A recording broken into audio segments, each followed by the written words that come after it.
My name is Ruth, and I have always been a hardworking person. Even in college, my friends would sometimes go out for a night party, but I would stay inside my dormitory room and pull out all-nighters just to study. And most of the time, no scratch that, throughout my college life, I had multiple part-time jobs. I don't need extra money because my parents' allowance for me is more than enough for me to sustain my life on campus. But I'm the kind of person that doesn't sit still. My body always wants to do something, and by something it means I have to work around, be productive, and be functional. Of course, there would be days that I just want to sit still and relax, but being productive feels therapeutic to me. It is as if I'm fulfilling my purpose. Right after I graduated college, most of my friends went to graduate school. I graduated with flying colors, which is why I want to pursue my career right away.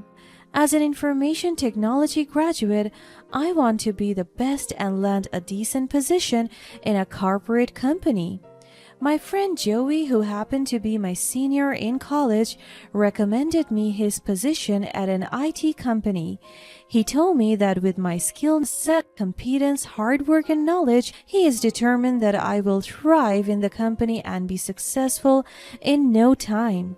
He told me that he was pursuing law and he wanted to broaden his perspective in political science and justice. So with that, I accepted his offer and I replaced him. I got accepted right away because my credentials met their requirements. On top of that, I proved to them that I am in fact hardworking. After I landed my job, I worked tirelessly day and night just to elevate my career and establish my mark in the field. And in just a few months, I received a promotion. Because of that, I was motivated even more to continue my work and to improve the quality of effort that I put into my service. For 2 years, I was so focused on my growth and career, and I was promoted to a higher position with a higher payment. And I got the privilege to work remotely, and I would just stay at home doing minimal work and have high pay. But that doesn't stop me from not working. So I put up a side business online and it did great for my savings and finances. In fact, in my early 20s, I was already earning $50,000 a month. And I can truly say that I had the liberty and capability of spoiling myself and buying the things that I want. I love my job so much until I decided to date someone. He was Dan. I met him at a conference and we became close friends until we decided to hang out together. I could still remember how our first date night went. He brought me to a casino where he played cards with some of his friends. It was my first time going inside a place like that and I was so amazed. I am such a frugal person, and for me, betting and gambling is a no-no. But I admit it was fun hanging out with him. He even called me his lucky charm because he won thrice in a row with my presence. I just went with his cheesy jokes and I do find it amusing. Until our dates became frequent and we went official, and then he often brought me to numerous casinos and I would just sit there and wait for him to finish his games. There was this one time when we played and got lost. He wanted a rematch so badly, so he asked for some money from me, and to my surprise, it was a large amount. He went up to me with a stressed look on his face. Hey, I know this isn't the right time and it's kind of inappropriate, but I just lost big time on a bet. I don't want to go home empty-handed. So, can you lend me some money, babe? I was taken aback, not by what he said, but by how he talked to me. It was as if he was so impatient. So I nodded in response to him. How much? To be honest, I was hesitant, but he's my boyfriend, so what could go wrong? About, $10,000? I was shocked, but I remained calm. I quickly got my check note and wrote down the amount. I promise I'll pay you back next week, babe, but can you write it down fast? He was so impatient, and I could feel it from his energy. So as soon as I was done writing, he grabbed the check and went straight to the gambling table and dropped it in front of his opponent. He didn't even say thank you to me, but I just shrugged it off and waited for him to finish playing. And he lost that night again. It breaks my heart as I watched his opponent claim the check with a champion smile. My boyfriend was so pissed that he didn't talk to me on our way home. I waited for a week for him to pay the money back, but he didn't. I just told myself that maybe he was still pissed off with the game. But days became months and he still didn't pay me. Until I completely lost track of it, like literally. So fast forward, after 2 years of dating, he finally pulls out the ring and proposed to me. I accepted it and we got married after 6 months. My life seemed like a dream come true when I married Dan, the love of my life. I have a stable income. Dan and I seemed happy, and everything felt perfect. We both had big dreams, and we promised to support each other in every possible way. But as time went on, things began to change. Aside from his constant gambling in the casino, and by constant I mean every night, he also became distant, spending late nights out with his friends, often coming home drunk and irritable. I tried to be patient, thinking it was just work-related stress, but deep down I knew something wasn't right. He would always nag at me, telling me that my online job is a waste of time because it would be better that I will work in a physical office. He also told me that I have a low income when in fact he doesn't even know my real net worth. But then again, my suspicions grew as I saw him frequently stressing over his gambling addiction. One day, as my husband was at work, I decided to clean his study, and I accidentally stumbled upon financial documents that shattered my world. It revealed that Dan had been hiding a massive debt, and to my horror, he had used my name on multiple loans without my knowledge. I was devastated and felt utterly betrayed. My hands were shaking rapidly as I found my name listed on 10 different debts and loans, and I have over 12 million in debt, including my house and car insurance, my land title, and the entire trust fund I prepared for our future kids. My entire body couldn't bear the revelation that was unfolding right before my eyes. I could feel my heartbeat going furious and my palms sweating, because aside from that, I saw a spare phone in his drawer. I have never seen this before. I opened it, and to my surprise, there was no passcode. I ran my fingers through the gallery and I saw photos of him and a woman that looked familiar to me. I met this girl at the casino. She was a gambler too. We had an interaction before when I used to go with him to the casino, and their photo was explicit. Summer snaps from their dates and random gamble runs. What is the meaning of this? Are they having an affair? How can Dan do this to me? I trusted him with all my life. I have always scolded him about his uncontrollable gambling, but he would just shrug everything that I say. So I decided to confront him, hoping for remorse, an apology, anything. Instead, he deflected the blame onto me, claiming I didn't understand his vision for our future. The moment he got home, my face was tense with emotion, and I immediately confronted Dan, who sits on the couch seemingly indifferent. Dan, I found out about the loans you took out in my name. How could you do this to me? I blurted out the main issue immediately. It was just a way to get some extra money, babe. I didn't think you would mind. Besides, it's for our future. My frustration grew and my voice was slowly rising. For our future? How can you call this our future? When you lied to me and used my name without my knowledge, you have put our entire life at risk. I didn't think you would find out, and it's not like it's a big deal. I'll pay it back eventually, and besides, what's there to lose? You have an online job anyway. Just make the most of it and pay for the balance. I'll take care of the rest. My eyes filled with tears, my heart turning into desperation. Pay it back? Take care of the rest? You're not even making an effort to pay it back now. Instead, you're spending money recklessly, living a life of lies and deceit. Oh, don't be a nagger, woman. You're so loud and stupid. It's not like you'll be affected by it. You make good money online, right? You'll figure it out. Now, let's see if you're really rich. Prove it. My voice trembled with emotion as I spoke my mind. You're heartless, Dan. You don't care about me or the consequences of your actions. I trusted you, and you have shattered that trust.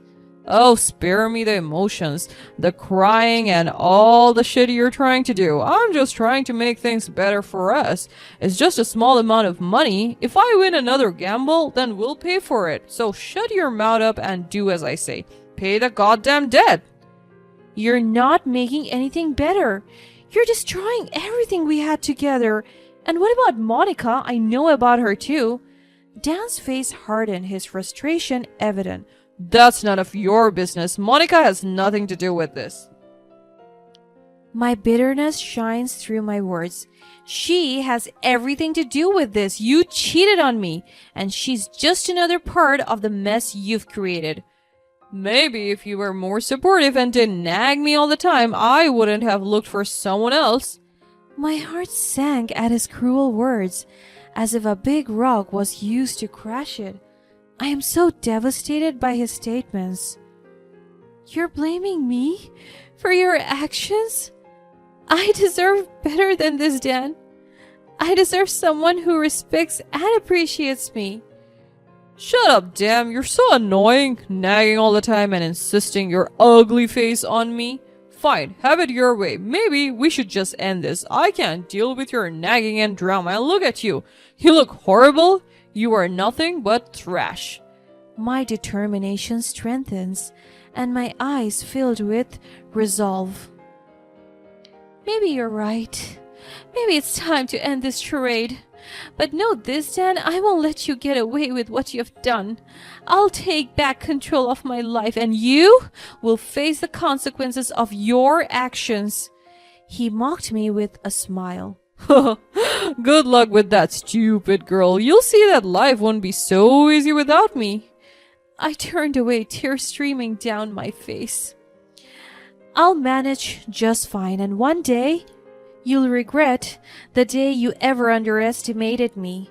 It felt like a punch to the gut, realizing that he had been manipulating me and cheating me behind my back all along.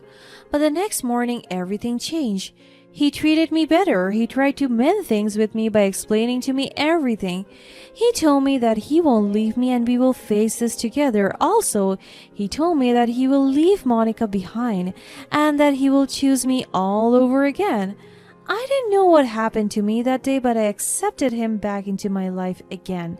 Determined to salvage our marriage and believing that love could conquer all, I decided to work even harder.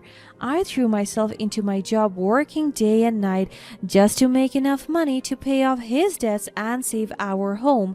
But no matter how much I earned, it was not enough. Dan continued to spend recklessly, putting our future at risk. And then, like a predator sensing vulnerability, Monica entered our lives. I heard this from one of Dan's co-workers. He would always spend time with Monica in the casino. Even though Dan wanted to leave her alone, Monica still kept insisting on him. Monica saw Dan's extravagant spending at the casino and targeted him, promising him a life of luxury and ease. His head turned, and he fell into her web of deception, continuing their affair behind my back. The day I came home early to surprise him, I was the one who got the biggest shock. There was Monica lounging in my living room as if she owned the place, while Dan dared to hand me divorce papers. The humiliation was unbearable, and I felt like my world was collapsing. I thought we were doing fine. I thought we were fixing things. But I refused to be defeated. I couldn't let them destroy me. So with the help of my lawyer friend, I devised a plan for revenge. It was time to take control of my life and show them the consequences of their actions. First, I transferred all the loans and debts to Dan's name, making sure he would bear the burden of his reckless choices. But this was just the beginning. Using my online skills and intelligence, I exposed their secrets to the world. I revealed their lies, their deceit, and their manipulations, letting the truth shine a light on their dark deeds. The fallout was swift and merciless. Dan was arrested and convicted for his fraudulent actions, facing the repercussion of his reckless decisions. Monica's wealth and power couldn't protect her from the humiliation she now faced. As I watched them suffer the consequences of their actions, I felt a sense of empowerment I hadn't known before. My revenge wasn't just about humiliating them, it was about reclaiming my life, my dignity, and my self-worth. Through the pain and heartache, I emerged stronger than ever. The ashes of my shattered marriage became the foundation for my new beginning. I had found my strength, my resilience, and my voice. The revenge I sought was not one of spite, but of justice. It was a testament to the power of standing up for oneself and refusing to be a victim. As they faced the humiliating consequences of their actions, I stepped into the future with my head held high, ready to build a better life for myself, one free from deceit and betrayal. As the dust settled and the truth about Dan and Monica's actions became widely known, I received an outpouring of support and encouragement from friends, family, and even strangers who had followed the unfolding drama. Their words of encouragement were like a balm to my wounded soul, and I realized that I wasn't alone in this journey of healing and empowerment. With the weight of Dan's debts lifted off my shoulders, I finally had the chance to breathe again and focus on my well-being. I channeled my energy into my online work, but this time with a newfound sense of purpose and determination. I thrived in my career, achieving even greater success than before, and my income soared beyond what I had ever imagined. But it wasn't just about financial success. I started sharing my story, hoping that it would inspire others who might be going through similar challenges. Through my blog and social media, I connected with people from all walks of life who had experienced betrayal, heartbreak, and financial struggles. Together, we formed a supportive community, lifting each other and celebrating our triumphs over adversity. As for Dan and Monica, they faced the consequences of their actions. Dan's time in jail was a humbling experience for him, and the world saw him for who he truly was. Monica's reputation took a severe hit, and she lost much of the respect and admiration she had once enjoyed within her social circles. However, despite their downfall, I chose to focus on my journey of healing and growth. I refused to be consumed by bitterness and anger, realizing that holding on to those negative emotions would only weigh me down. Instead, I forgave them, not for their sake, but for my peace of mind. In the process of rebuilding my life, I found love and support in unexpected places. I met new friends who became like family, and I even began dating again, cautiously opening my heart to the possibility of love once more. Throughout this journey, I never forgot the lessons I learned, the importance of self-worth, the power of resilience, and the strength of community. I realized that revenge in the end was not about causing pain to others, but about finding closure and moving forward. With time, I discovered that my revenge had been more powerful than I had ever imagined. It wasn't about publicly humiliating Dan and Monica. It was about proving to myself that I could rise above the darkest moments of my life and emerge as a stronger, more empowered person. Today, I am living a life that I had once only dreamed of, a life filled with success, love, and a profound sense of fulfillment. I am grateful for the hardships I endured because they taught me the true value of resilience and self-love. My story is a testament to the human spirit's capacity to overcome adversity and turn pain into power. It's a reminder that no matter how deeply we may have been hurt, we have the strength within us to rise, heal, and thrive. And so, I continue to share my story, hoping that it will inspire others to find the courage to face their challenges, seek justice when needed, and embrace the journey of healing and empowerment. We are not defined by the actions of others, but by how we chose to respond and grow from those experiences. And in that growth lies the most profound revenge of all, to live a life that is authentically, unapologetically, and beautifully our own.